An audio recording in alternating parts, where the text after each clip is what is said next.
Hey folks, how's it going? This is Iron Seagull here, back with another Sims 4 info/thoughts video. And yes, just as a quick disclaimer, I am still sick, not as sick as before, but I guess I am sicker in a cool way. No, probably not. Anyways, horrible jokes aside, we did get some more info about city living, and it was kind of interesting. It wasn't like last week where we got a trailer and a blog post and a live stream all dedicated to one thing. We got some different things. So the week started off with this teaser revolving around the street performer. It was pretty cute. I just rewatched it, and it actually really reminds me of those Pixar short films where you have a lot of visual cues going on, not much dialogue, if any at all, but it does kind of deliver a message, and yeah, it was just a cute, fun little thing to watch. Nothing like too profound or giving away that much info or anything, but it was still pretty entertaining. And then later on in the week we got another video teaser showing off Graffiti, where Harry Styles added his own style to the world by going around Myshuno with his friends, painting on murals. I was a bit confused as to where exactly you could place your graffiti, but SimGuru Daniel confirmed on Twitter that you can place them wherever you can build. And there's also places to paint in the public spaces where you're not able to build. Shortly after though, I got confused again because he also confirmed that graffiti is part of the painting skill. That is really weird to me because not only for the fact that it was a separate street art skill in The Sims 3, it also is a bit less realistic because if I were a master of painting on easels, I would not expect to be able to pick up a spray paint can and be just as good instantly at spraying graffiti murals all over the wall or all over the ground.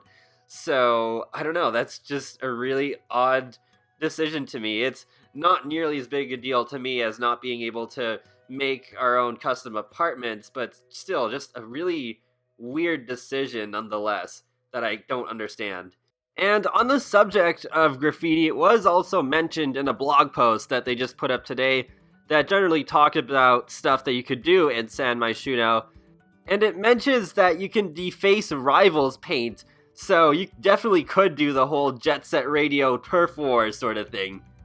The blog post in general was a pretty interesting read. It's about 9 things you'll find exploring Myshuno. It sounds like they're incorporating a little bit of Dineout's gameplay into this pack, because with the dozens of new recipes, you can learn them just by sampling them. It really just reminds me of how we're able to learn experimental food by eating them at restaurants.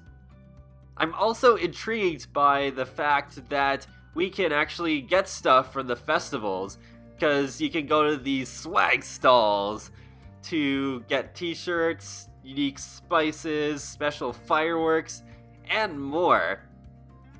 I do find it very random that there's a snow globes collection to complete with this expansion pack. Just, why snow globes of all things? Like, the developers know that a lot of people are gonna go, oh my gosh, it's a season's hint for the next expansion pack! Like, I don't know, it's really weird.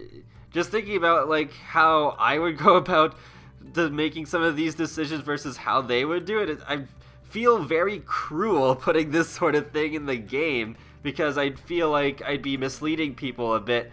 Unless Seasons actually is the next expansion pack. I know that'd be very different from the normal pattern, but, I mean, what if they change things up and actually manage to figure out Seasons pretty quick? But, yeah, they probably could have thought of something else to put in that's less likely to be interpreted as a hint to something else. It just also reminds me of how there's, like, all these clothes and objects that have cats and dogs on them, yet we don't have pets in the game yet, and I would also feel cruel doing that. I mean, sure, after the Pets expansion pack comes out, go nuts, put cats and dogs on everything, but it just feels kind of weird. Like, if I were in charge of those sorts of things, I would never put dogs or cats on any of the clothes until after that expansion pack comes out. Anyways, enough about that. There's still a couple more interesting things to talk about with this blog. So they talk about karaoke and the singing skill, and it sounds like you can sing anywhere, which is really cool. So you don't have to just use the karaoke bar or just the karaoke object at home. You can also sing on the street corner. And yep, either way, music is in the air, even if it's a little bit off-key. They also mention the fact that there are 3 new careers in San Myshuno. They only talk about the political career here, though. They seem very secretive about the critic and social media ones right now. I guess they're just saving that for later. But anyways, it is interesting that, I don't know, the wording confuses me a little bit, but it sounds like we can actually make our Sims protest. I don't know if we can just do that with any sim, or if we have to be on the lower levels of the political career to do that. So hopefully that gets cleared up one way or the other. There also was a separate blog post about the inspiration behind the building of San Myshuno. I didn't really find as much interesting info in this blog post, but it's still a really fun read, so you should check it out. And they do talk a little bit about each district in the game. So the Spice Market hosts the Spice Festival, where you get to taste food from various cultures. The Arts Quarter hosts the Lantern Festival, which is a great place to view fireworks. The Fashion District has both the Romance Festival and Geek Con. Strangely enough, they don't mention any festivals that take place in the Uptown District. I don't know if that's because maybe the Uptown District doesn't host any festivals at all, or maybe it hosts all of the festivals but just rotates them out on a daily basis or something like that. That must actually be a pretty cool idea, but I don't know, hopefully that's another thing that we'll have cleared up a bit later. There is one more thing I want to mention. Tomorrow, there will be another live stream on The Sims' Twitch channel, and it'll be focusing on each of the districts of San Myshuno. Definitely looking forward to that. It'll be taking place at 1 p.m. Pacific time.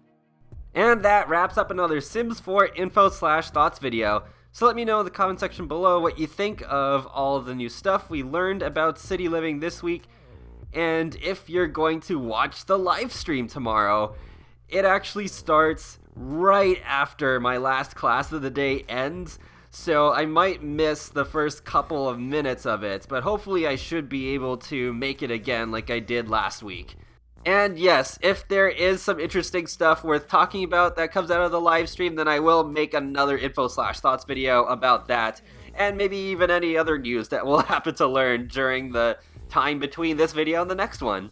So I'll talk to you later, guys, and have a great day. Thanks for watching!